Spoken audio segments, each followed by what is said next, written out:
obviously no one likes the loss. No one likes how we lost. Up until 55 minutes through the game, held a good team to 14 points. Kids played good.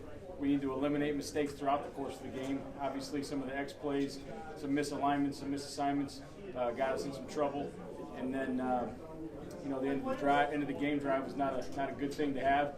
It'll benefit us in the future, but in the present, it's an awful thing to have. But they're really, really close. They're getting really, really close. That's encouraging. I'm going to keep going with this team. This team is very close.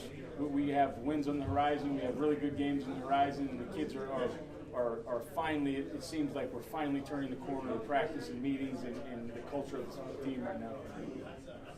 Scott talked yesterday about going through plays, looking at yards per play, and outline plays. Can you maybe just give some insight into what you thought in showing the guys that and showing them sort of how close they are? Yeah, we're showing them. We're showing them yesterday yards per play in whatever you want to say are base calls or the meat of your defense. We're really, really good. The thing we need to obviously get better on, you guys watched the film, we all watched the film. Man coverage we really struggled in, and to be a great defense, you have to pressure the quarterback. You have to be able to play some man coverage. We struggled in man coverage. We struggled with some alignment.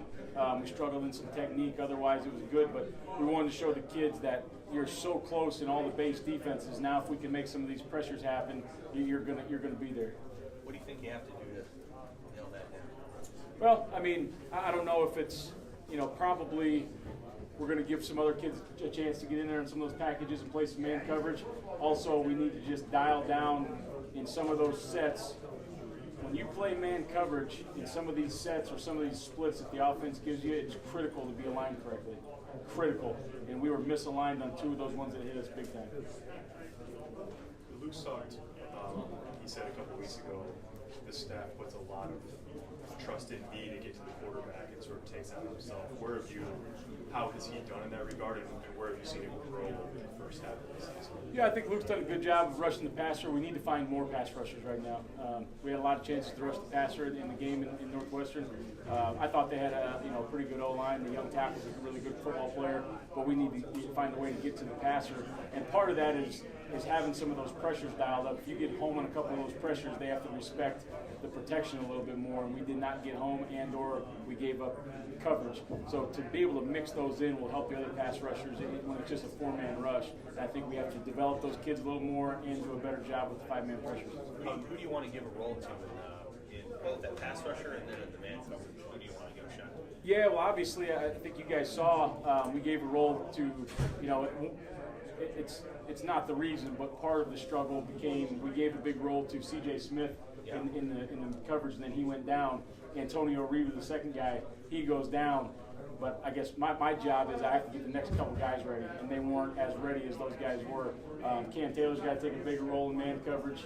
Probably Deontay Williams moving him out of the post or out of the secondary and putting him down on somebody in man coverage. But developing some of those young guys, maybe even Braxton Clark, it's getting to the point where you can activate him, with his redshirt game still available. I know you don't like to talk about close all the time, but how narrow is that margin in terms of the difference sometimes between getting home and not getting home when you bring pressure? Yeah, it's you look at the pressures. It's the safety playing off man. Are you inside leverage at 9 yards, rerouting when the receiver gets there? If you do that, the pressure's home. But with that being said, the blitzers, if you don't step out instead of blowing your gap, if you don't take that step out, you're home. The other guy coming, if you get your hand to the throwing arm, you're not home, but he's throwing the football away. So it's not like it's one guy. It's a collaboration of a whole bunch of guys. The first time, the pressure was a little late. We got it called in late. The guys, you probably saw it on the film, they kind of ran into each other, and then the coverage wasn't there. The second time, the pressure, because we haven't won games, we haven't played good enough on defense. Mo Berry gives you the effort that you need to win. He needs to clean up some of his assignment stuff, but he gives you the effort you need to win. Luke Gifford, I think, gives you the effort you need to win. I think the Davis twins are playing at a high level right now. Antonio Reed had a great game. He's had some games where he hasn't, but last game before he got hurt, he was playing at a high level. That pick he made was a really, really good play, the plays we need.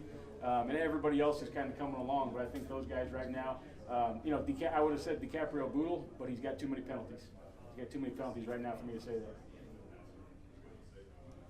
With Carlos playing so much inside, I mean, imagine he's one of your better pass rushers too. Does that take away a little bit from the end group or not as much? I don't know if it takes it away because, when we're in nickel, he's moved out to a 3 technique and those types of things. And it also makes them either A, put the center on him man-to-man, which I think he can win, or let him get the guard and the center, and it should give other guys an opportunity to win. So I don't know if it hurts you or helps you, but it's somewhere in the middle.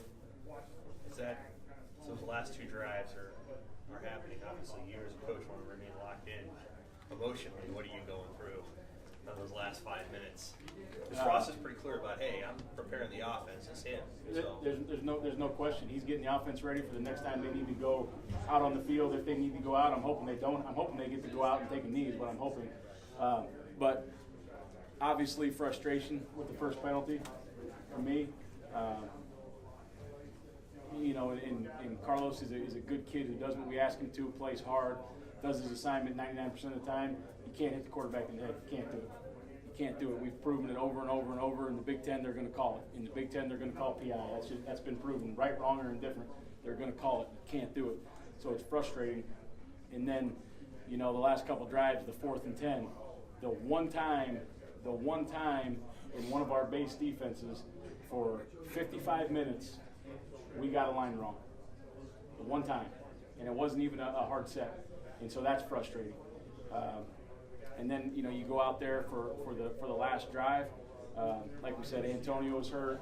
CJ Smith's hurt. So we got some guys playing positions they probably haven't had as many reps at. Does that mean they shouldn't be ready? No, they should be ready. Does that mean I got to get them more ready? Yes.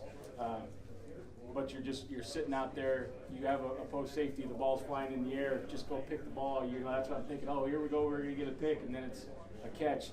So frustration sets in a little bit. What do I need to do better sets in a little bit. I spent the entire trip home thinking about, could we have called it better? Could we have got these kids more ready? I don't know. Could we have got them more ready? Absolutely. Could we have called it better? I don't know. You watch the film and you think that we're pretty close. Not every call is perfect. It's never going to be on defense, but you think it's pretty close. But yeah, that's kind of where we're at. Scott's talked about a bunch of your young guys, true freshmen, that have dealt with injuries. I mean, I'm imagining there's a lot of guys that you would have liked to have got some time in the last 4 games that maybe now you can't. Yeah, I mean, CJ Smith was going to move forward and have a much bigger role for us, special teams and defensively. Braxton Clark's still obviously available. Cam Taylor's still available. It would have been nice to get Tate Wildeman and Casey Rogers some reps early, and I'm sure there's some guys on offense that they want to get rolling. But some of those guys in the extent of their injury is going to probably, I don't know if they're going to play spring ball or not, but that was going to be critical for us moving forward. And now we're just going to have to find a way to get it done in a different fashion. When you recruit pass rushers, what do you look for? That's the most obvious question. But what do you look for? Guy that sacks the quarterback a lot.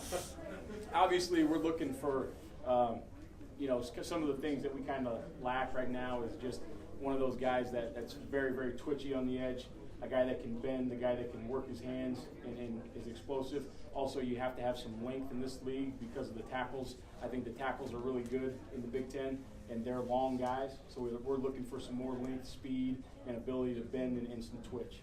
Do you, when maybe you got to go look at a guy that isn't highly rated,